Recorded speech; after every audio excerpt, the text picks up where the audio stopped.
अब आज जब सरकार फेक न्यूज़ और डीप फेक पर शिकंजा कसने के लिए कानून बनाने पर विचार कर रही है और संसद में इससे संबंधित एक कानून का मसौदा पेश किया जा रहा है, वहीं हमारी सुप्रीम कोर्ट ने भारत के सभी राज्यों और संघ शासित क्षेत्रों की सरकारों से डिजिटल अरेस्ट पर भी जवाब मांगा है। जैसा कि आप जानते हैं कि हाल के दिनों में यह डिजिटल अरेस्ट शब्द बहुत ज्यादा सुर्खियों में रहा है। हालांकि कानून की भाषा में, कानून की नजर में डिजिटल अरेस्ट जैसा कोई अरेस्ट नहीं होता और किसी भी व्यक्ति को डिजिटली अरेस्ट नहीं किया जा सकता। न तो हमारे संविधान में, न तो हमारे किसी कानून में, न तो हमारे यहाँ बीएनएस या बीएनएसएस या किसी भी तरीके के साइबर लॉ में डिजिटल अरेस्ट का प्रोविजन है।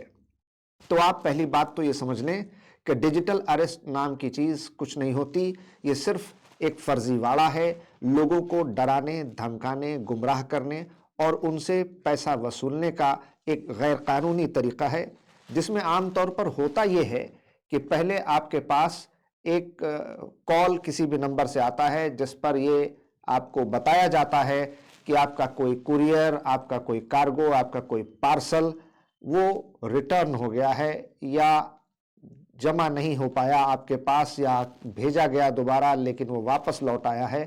तो इस नंबर पर आप कॉल करें। और जब आप उस दिए गए नंबर पर कॉल करते हैं तो फिर वहां पर आपको बताया जाता है कि इस कुरियर में, इस पार्सल में जो भी सामान आपने भेजा था उसमें कुछ इलीगल डॉक्यूमेंट्स हैं या ड्रग्स हैं या कुछ गैर कानूनी चीजें हैं, और इसलिए इसको पुलिस ने, सीबीआई ने, एनआईए ने, न जाने किस किस एजेंसी का नाम आपको बताया जाता है, जिसने इस पर डिजिटल अरेस्ट का वारंट इशू कर दिया है। और फिर जब आप उसके इन सब बातों पर डर कर, घबरा कर उसके दबाव बहकावे में आ जाते हैं तो उसका काम आसान हो जाता है।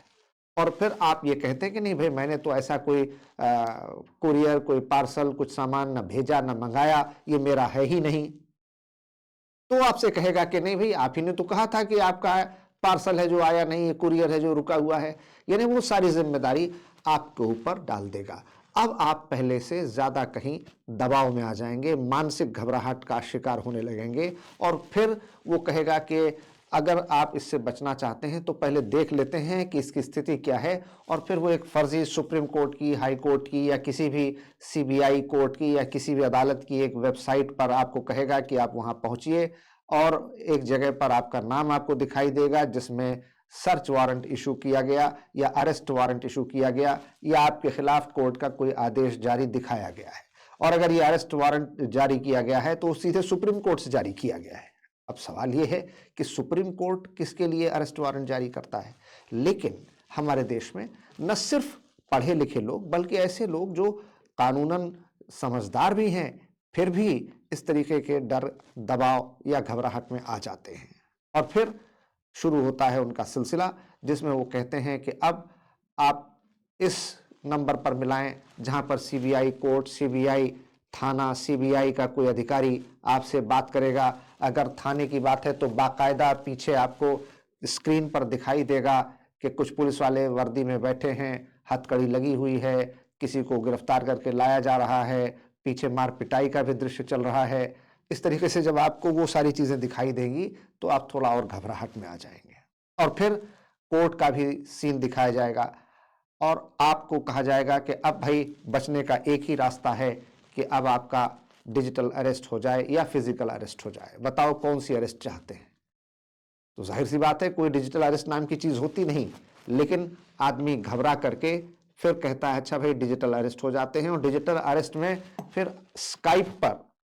क्योंकि ये एक ऐसा प्लेटफॉर्म है जिसमें कि आपकी जो वीडियो कॉल है एक लंबे ड्यूरेशन तक, 1 दिन, 2 दिन, 4 दिन, 5 दिन, 10 दिन तक लगातार आपका वीडियो कॉल बिना डिस्कनेक्शन के जारी रह सकता है। जबकि व्हाट्सएप कॉल या दूसरे जितने भी वीडियो कॉल हैं उनका, वो गूगल मीट हो, जूम मीट हो, उनकी एक टाइम ड्यूरेशन होती है और कभी ना कभी सेशन आउट हो जाता है। लेकिन स्काइप के जो प्लेटफॉर्म है, इस पर, स्काइप प्लेटफॉर्म पर आप ज्यादा लंबे दिनों और समय तक वीडियो कॉल लगातार बिना डिसरप्शन के, बिना टूटे, बिना सेशन आउट हुए जारी रख सकते हैं। और फिर आप जब डिजिटल अरेस्ट हो जाते हैं तो फिर आपसे सारा आपका अकाउंट डिटेल, आपके सारे पैसे दूसरे खाते में ट्रांसफर कराए जाते हैं। और यहां तक देखा गया है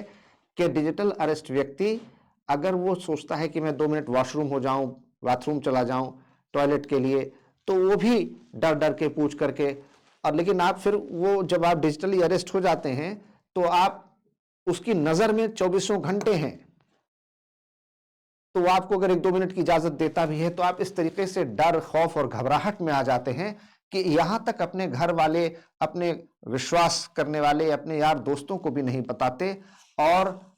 कई ऐसे मामले आए हैं जब कई दिनों तक, कई हफ्तों तक, यहां की महीनों तक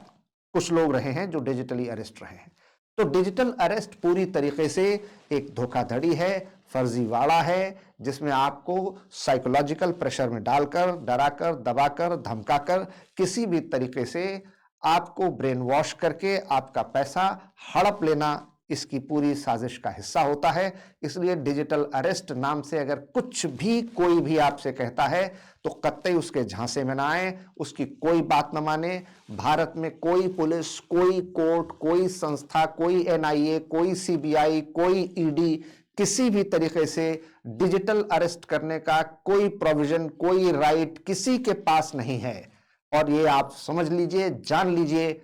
और इससे बचकर रहिए, सतर्क रहिए, क्योंकि बचाव ही सुरक्षा है। और अपने डिजिटल नॉलेज को लगातार बढ़ाते रहिए, देखते रहिए, और इस तरीके की फेक न्यूज, डीप फेक से बचकर रहिए।